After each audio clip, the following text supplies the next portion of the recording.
আয়েশা রাদিয়াল্লাহু তাআলা আনহা স্বয়ং আল্লাহ রাসূলের মৃত্যুর ঘটনা বিস্তারিত তুলে ধরেছেন। সহিহ বুখারীতে এসেছে, একাধিক গ্রন্থে একাধিকভাবে এই বর্ণনা তুলে ধরা হয়েছে। আয়েশা রাদিয়াল্লাহু তাআলা আনহা বলছেন, ইন্না মিন নিআমিল্লাহি আলাইয়া, আল্লাহ রাব্বুল আলামিনের আমার উপরে কিছু নিয়ামত রয়েছে। তার মাঝে একটা নিয়ামত হচ্ছে আন্না রাসূলুল্লাহ সাল্লাল্লাহু আলাইহি ওয়াসাল্লাম তুফিয়া ফি বাইতি ফি ইয়াউমি, আল্লাহ রাসূল সাল্লাল্লাহু আলাইহি ওয়াসাল্লাম আমার দিনে আমার বাড়িতে মৃত্যুবরণ করেছেন। বাইনা সাহরি ওয়া নাহরি, আল্লাহ রাসূল সাল্লাল্লাহু আলাইহি ওয়াসাল্লাম যখন মারা যান, তার নিঃশ্বাস বের হয়ে যায়, তখন তিনি আমার কোলে, আমার শরীরে তিনি হেলান দিয়ে আছেন। বাইনা সাহরি ওয়া নাহরি, আমার থুতনির নিচে এই জায়গার মাঝে তিনি ধরে আছেন আল্লাহ রাসূল সাল্লাল্লাহু আলাইহি ওয়াসাল্লামকে। জামা আল্লাহু বাইনা রিকি ওয়া রিকিহি ইনদা মাউতিহি, আল্লাহ রাসূলের মৃত্যুর সময় রব্বুল আলামিন আমার মুখের লালা এবং আল্লাহ রাসূলের মুখের লালাকে একত্রিত করেছেন। দাখালা আলাইয়া আব্দুর রহমান ওয়া আনা মুসনিদাতু রাসূলিল্লাহি সাল্লাল্লাহু আলাইহি ওয়াসাল্লাম। আয়েশা রাদিয়াল্লাহু তাআলা আনহা বলছেন, আমি আল্লাহর রাসূলকে আমার শরীরে হেলানা দিয়ে নিয়ে আছি, এমত অবস্থায় আমার ভাই আব্দুর রহমান ঘরে প্রবেশ করল। ওফিয়াদিহি সিওয়াক, তার হাতে একটা মিসওয়াক আছে। আল্লাহ রাসূল সাল্লাল্লাহু আলাইহি ওয়াসাল্লাম ইয়ানজুরু ইলাইহি, বারবার ওই মিসওয়াকটার দিকে তাকাচ্ছেন। আরাফতু আন্নাহু ইউহিব্বুস সিওয়াক, মা আয়েশা বলছেন, আমার আগে থেকে জানা ছিল আল্লাহ রাসূল সাল্লাল্লাহু আলাইহি ওয়াসাল্লাম মিসওয়াক করতে ভালোবাসেন। আমি আল্লাহ রাসূলকে জিজ্ঞাসা করলাম, আখুযুহু লাক, আমি কি আপনার জন্য মিসওয়াকটা নিয়ে দিব? আশারা বিরাসিহি আই নাআম, আল্লাহ রাসূল মাথা দিয়ে মা আয়েশাকে ইঙ্গিত করলেন, হ্যাঁ মিসওয়াকটা আমাকে দাও। ফাতানাওয়ালতুহু, আমি মিসওয়াকটা নিয়ে আল্লাহ রাসূলের হাতে দিলাম। ফাশতাদ্দা আলাইহি, আল্লাহ রাসূল এই মিসওয়াক দিয়ে মিসওয়াক করার চেষ্টা করলেন, চাবানোর চেষ্টা করলেন। ফাশতাদ্দা আলাইহি, কিন্তু মিসওয়াক করা তার জন্য কঠিন হয়ে গেল, তিনি ওই মিসওয়াকটা চাবাতে পারলেন না। মৃত্যুর সময় তার মাঝে এতটুকু শক্তি অবশিষ্ট ছিল না। তখন আয়েশা রাদিয়াল্লাহু তাআলা আনহা বলছেন, উলাইয়িনুহু লাক, আমি কি মিসওয়াকটা নরম করে দিব? ফাআশারা বিরাসিহি, আল্লাহ রাসূল সাল্লাল্লাহু আলাইহি ওয়াসাল্লাম আয়েশা রাদিয়াল্লাহু তাআলা আনহাকে মাথা দিয়ে ইশারা করলেন, আই নাম, হ্যাঁ মিসওয়াকটা নরম করে দাও। আয়েশা রাদিয়াল্লাহু তাআলা আনহা মিসওয়াকটা নরম করে আল্লাহ রাসূলের মুখে দিলেন। ফাআমাররা বিহি, আল্লাহ রাসূল সাল্লাল্লাহু আলাইহি ওয়াসাল্লাম এই মিসওয়াক দিয়ে মিসওয়াক করলেন। বাইনা ইয়াদাইহি রাকওয়াতুন আও উলবাতুন, আয়েশা রাদিয়াল্লাহু তাআলা আনহা বলছেন, তার মৃত্যুর সময় যখন আরো ঘনিয়ে আসলো, তার দুই হাতের মাঝে একটা পাত্র ছিল, ফিহি মাউন, তাতে ছিল পানি। ইদখিলু ইয়াদাইহি ফিহি, আল্লাহ রাসূল সাল্লাল্লাহু আলাইহি ওয়াসাল্লাম মৃত্যুর কষ্টে বারবার তার হাতটা ওই পানির মাঝে ঢুকাচ্ছেন। ইমসাহু বিহিমা, এবং তার দুই হাত দিয়ে তার মুখটা মাসাহ করছেন। যখন মানুষ কষ্ট পায়, তখন যেটাতে সে আরাম পায় সেটাই সে করে।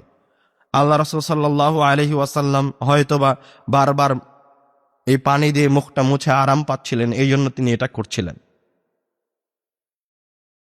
এক পর্যায়ে গিয়ে আল্লাহ রাসূল সাল্লাল্লাহু আলাইহি ওয়াসাল্লাম বলে উঠলেন, ইন্না লিল মাউতি লাসাকারাত, মৃত্যুর রয়েছে কষ্ট, মৃত্যুর বেদনা।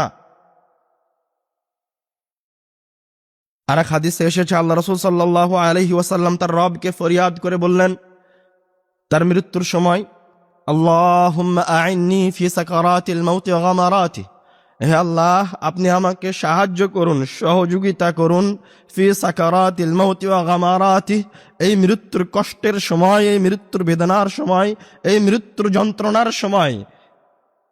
প্রিয় মুসলিম ভাই ও বোন, আপনি একবার কল্পনা করেন, একবার চিন্তা করেন যে আপনি কোন পর্যায়ের বান্দা, রব্বুল আলামিনের কোন পর্যায়ের গোলাম, কোন পর্যায়ের দাস। আর আল্লাহ রাসূল সাল্লাল্লাহু আলাইহি ওয়াসাল্লাম আল্লাহর রব্বুল আলামিনের কত নিকটবর্তী বান্দা।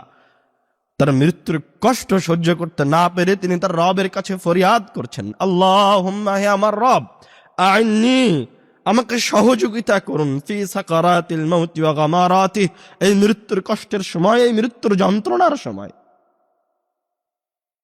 এক পর্যায়ে গিয়ে আল্লাহ রাসূল সাল্লাল্লাহু আলাইহি ওয়াসাল্লাম তার হাতটা উঠালেন এবং বললেন, আমি আমার রবের দিকে চললাম। বললেন, লা ইলাহা ইল্লাল্লাহ, আল্লাহ ছাড়া কোনো মাবুদ নাই। আল্লাহ রাসূলের হাতটা পড়ে গেল, তিনি মৃত্যুবরণ করলেন। আল্লাহ রাসূল সাল্লাল্লাহু আলাইহি ওয়াসাল্লাম দুনিয়া থেকে চলে গেলেন এবং যখন তিনি দুনিয়া থেকে চলে যান তখন তিনি কষ্টের মাঝে দিয়ে মৃত্যুবরণ করলেন। আনাস রাদিয়াল্লাহু তাআলা আনহা থেকে বর্ণিত, তিনি আল্লাহ রাসূলের মেয়ে ফাতেমার কথা বলছেন। যখন আল্লাহ রাসূল মৃত্যুর কষ্টে শেষবার অসুস্থ, বারবার তিনি অজ্ঞান হয়ে যাচ্ছিলেন, মৃত্যুর কষ্টে আল্লাহ রাসূল সাল্লাল্লাহু আলাইহি সাল্লাম বারবার অজ্ঞান হয়ে যাচ্ছেন। তখন আল্লাহ রাসূলের কন্যা ফাতেমা রাদিয়াল্লাহু তাআলা আনহা আল্লাহ রাসূলের কষ্ট দেখে বলছেন, ওয়া কারবা আবাহু, হায় আমার আব্বুর কতই না কষ্ট, আমার আব্বুর কত কষ্ট। তখন আল্লাহ রাসূল সাল্লাল্লাহু আলাইহি ওয়াসাল্লাম তার মেয়েকে সান্ত্বনা দিয়ে বলছেন, লা কারবা আলা আবিকা বাদা হাযাল ইয়াউম, আজকের যে কষ্ট তোমার আব্বু পাচ্ছে, যে যন্ত্রণা, যে বেদনার মাঝে দিয়ে আজকের দিনটা পার করছে, আজকের দিনের পরে তোমার আব্বুর আর কোনো কষ্ট নাই। তিনি তার মেয়েকে এইভাবে সান্ত্বনা দিলেন, কেননা তার মৃত্যুর পর তার জন্য জান্নাত অপেক্ষা করছে। ফাতেমা রাদিয়াল্লাহু তাআলা আনহা আল্লাহ রাসূলের ওই কন্যা, যিনি তার মক্কা জীবনের সংগ্রাম দেখেছেন, তার মদিনা জীবনের সংগ্রাম দেখেছেন, তিনি ওই কন্যা যিনি এই দৃশ্য দেখেছেন যে তার পিতা রক্তাক্ত অবস্থায় পড়ে আছে। তিনি এই দৃশ্য দেখেছেন যখন মক্কার কুরাইশেরা তার মাথার উপর বহড়ি চাপিয়ে দিয়েছে, তিনি মারা যান অবস্থা। তিনি এই অবস্থা দেখেছেন যখন মক্কার কুরাইশেরা আল্লাহ রাসূলকে এবং তার পরিবারকে সমাজ থেকে আলাদা করে দিয়েছিল, এক ঘরে করে দিয়েছিল।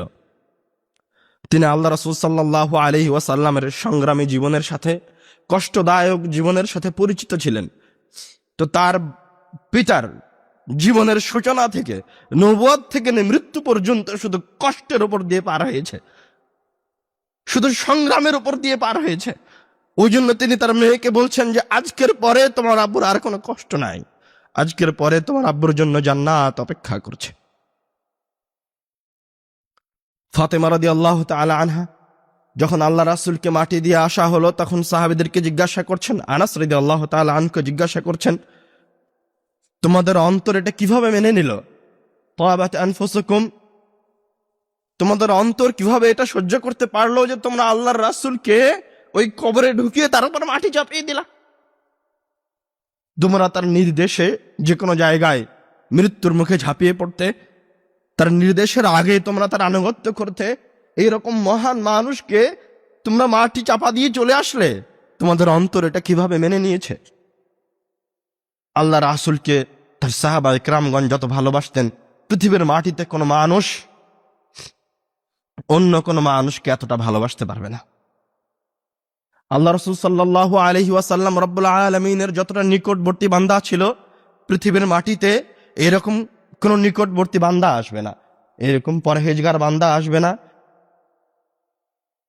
অথচ এইরকম নেককার পরহেজগার, যার শাফাআত ব্যতীত কিয়ামতের দিনের বিচার শুরু হবে না, যাকে রব্বুল আলামিন হাউজে কাউসার প্রদান করেছেন, তিনিও মৃত্যুর সময় এভাবে কষ্ট পেয়েছেন। তিনিও মৃত্যুর কথা স্মরণ করে কান্নাকাটি করেছেন। তিনি কবরের পাশে বসে থেকে মৃত্যুর কথা স্মরণ করে কান্নাকাটি করেছেন। তিনি তার সাহাবীদেরকে নিয়ে কবরে বসে মৃত্যুর পরবর্তী কথা, মৃত্যুর পরবর্তীতে কি কি ঘটবে, সেগুলো একসাথে বসে কবরস্থানে পর্যন্ত আলোচনা করেছেন। মৃত্যু এমন এক চিরন্তন সত্য এবং কষ্টদায়ক জিনিস যা আমাদের সবার জীবনে আসবে, এবং আল্লাহ রাসূল সাল্লাল্লাহু আলাইহি ওয়াসাল্লাম এই দিনের জন্য মানুষকে প্রস্তুতি গ্রহণ করতে বলেছেন। আল্লাহ রাব্বুল আলামিন আমাদেরকে সুন্দর মৃত্যুর জন্য, কল্যাণকর মৃত্যুর জন্য প্রস্তুতি গ্রহণ করার তৌফিক দান করুন, আল্লাহুম্মা আমিন। মৃত্যু থেকে যেমন কেউ বাঁচতে পারবে না, তেমন মৃত্যুর কষ্ট থেকেও কেউ পরিত্রাণ পাবে না। সবচেয়ে নেককার ব্যক্তি যদি কষ্ট পায়, তো অন্যরাও কষ্ট পাবে। আয়েশা রাদিয়াল্লাহু তাআলা আনহা বলছেন, আল্লাহ রাসূলের মৃত্যুর পরে যে আল্লাহর রাসূল মৃত্যুর সময় যে কষ্ট পেয়েছেন, আমি আল্লাহর রাসূলকে যে কষ্ট পেতে দেখেছি, আল্লাহ রাসূলের এই কষ্ট দেখার পর আর কোনো মানুষের মৃত্যুর কষ্ট আমার কাছে কষ্ট মনে হয়নি, খারাপ মনে হয়নি। সুতরাং এই দিনের জন্য আমাদেরকে প্রস্তুতি গ্রহণ করতে হবে।